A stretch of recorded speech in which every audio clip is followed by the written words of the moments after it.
The Uncle from Persia, written by Sudhir James. The uncle from Persia was one of the earliest job seekers to a foreign land. Iran, which used to be called Persia in his days, welcomed many job seekers, and the Persian uncle, as he was called, was one of them. The Persian uncle Madhavan had a likable job as his boss was very fond of him. He preferred to be called by his name and decided to do away with the name of his community that just came after his name. He truly believed that the world was one, and human race, and the divisions did not matter to him. Maybe he was much ahead of his times. The affiliation of his name would have suggested that his ancestors were warriors. He proved that he was well built and possessed all capabilities of a warrior. The nickname Madhu stuck to him as his boss was at ease with calling him that. A business magnate from a foreign language found it difficult to call him with his real name as his tongue and lips were at war with each other when he pronounced the name. Addressing him as Madhu was easy. Those boss had a stylish way of pronouncing the name. So it was Madhu for all those who worked under him and above him. When Madhu was cranky, they called him Madhu. But Madhu was outspoken, hardworking, and respected people who worked under him. His boss felt Madhu joined him had made him Madhu joining him had made him richer. Madhu was given perks whenever his boss was happy. This made Madhu even richer, and he found that it was easier to help the needy back home. His generosity and sympathy touched the hearts of many. Paru's wife was in the family way whenever Madhu visited India. Sometimes these visits of his were twice a year, as his boss did not refuse Madhu anything. They had 5 children already. Paru was afraid to go near him, as his touch cast a spell on her and she would succumb. She had harsh words for him when she knew the changes in her physique, which would tell her that she would have to bear labor pain again. These signs were nature's way of showing a woman she was expecting another one. Each child she gave birth to after a second one was a struggle to her.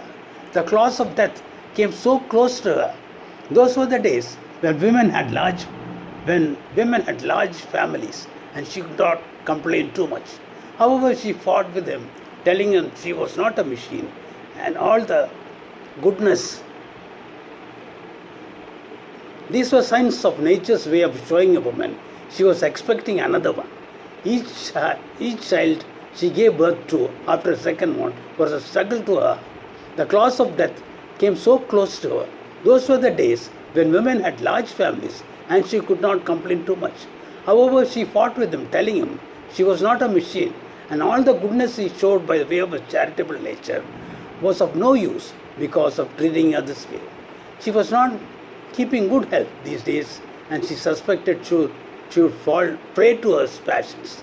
But he would argue, procreation is a recreation, he would say. She would in an instant blurt out, "You are misquoting the words of the great Mahatma." He said, procreation is a recreation of the poor. He was talking more about the affordability of the poor. They could not afford any other entertainment, Paru said. He continued, "I am poor in my own way. You know the man who comes to cut down the coconuts from the tree? How much would he be earning every day? Tell me." When Paru stared at him as he knew he was going to prove his point, he would say, "The man can hardly earn 50 or 100 rupees a day, and he has 2 wives. The food he provides for his family is boiled tobacco and boiled jackfruit. Am I not purer to him in that way? He has 2, and I have only you, my lovely Paru," he told her in a cajoling voice. "You can even find yourself a girlfriend. Now you are cruel to me. I will leave you for good. Something tells me that you will have to look after yourself. There is no other go for you but find yourself a partner after I am gone. I am warning you," she said. "Don't talk like that. These are not good things to say. I am sure you will live after me." She got up and walked away in disgust. Paru was expecting a child, and the date has been told to her that she would deliver her child. The quack came to the house after she had labor pain. Paru's daughters were busy helping. They now know this is the way that all women go. The quack knew it was not as smooth as it usually is. He decided to inform Madhu, the Persian uncle. Madhu was looking after his garden when the quack came and informed him, rushed to Paru. The quack told him it was the child or the mother. Madhu was extremely nervous. He went to his wife's bedside and held her hand. Don't leave me alone, my dear. Do not punish me, my lovely one. He then called to the gods. Someone suggested she be taken to the hospital. They called for a jeep. Before it arrived, Paru had said goodbye. Madhu sobbed uncontrollably. He was the father of 9 and a widower. His eldest was in high school. Madhu could not believe his wife was dead. He was depressed. Weeks later, he walked out of the house. He saw a person whom he knew. Madhu told him he was looking for a mother for his children. She can be with the children, he said.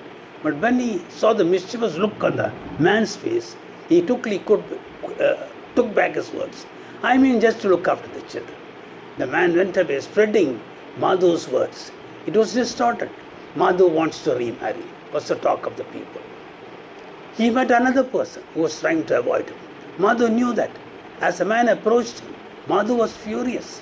He knew people were making fun of him. Stand right there, he yelled. The man stood frozen. Sir, I did not notice you, the man said. Madhu, high with emotions, was only stammering. His body shook and so were his lips. He was standing there motionless, as though cast under a spell. The man whisked away, as he knew if Madhu spoke, bullets would come out of his mouth. The man bumped against a friend of Madhu. He had seen the interaction between Madhu and him. How many times has Madhu helped you, you rascal? Said the man. The man quietly left the place. At home, Madhu cried silently and his mind was never calm. His eldest son, who was in high school, was at his bedside. Papa, we will look after you. The baby will be looked after. Mother has trained the girls. We do not need anyone's support. People may talk ill of you. Those whom you help will be the first to make fun of you. Yes, son, I understand. Papa needs rest, he said. The boy walked away. Madhu knew what his son was trying to convey. That night, Madhu lay down. Tears were rolling down. He never got up when it dawned. He had said goodbye. The Persian uncle has left much before his time. His boss in Persia never again thought, in his wildest dreams, that he would never see Madhu again. His children held a grand function. The ones who spoke had more to say about his generosity. The memory of the Persian uncle will never be blotted out. There was only one woman in his life, his lovely Paru. Madhu was influenced by the groups who considered abortion as a crime, as sin. God chooses a woman to help him in his creation. Her home is his workshop. It takes months to work on his product and perfect the parts. And when his work is complete, he lets it out to another of his beautiful creations, the universe. A human being is God's unique creation, and he is matchless and just unique. In our times, a mother bears a first child to prove her womanhood or motherhood. If she opts for a second one, she does it because she wants to have a firstborn to have a companion. They could help each other, especially when he is dead and gone. Had there been condoms or law protecting abortions, this story would have been written in a different manner. Thank you.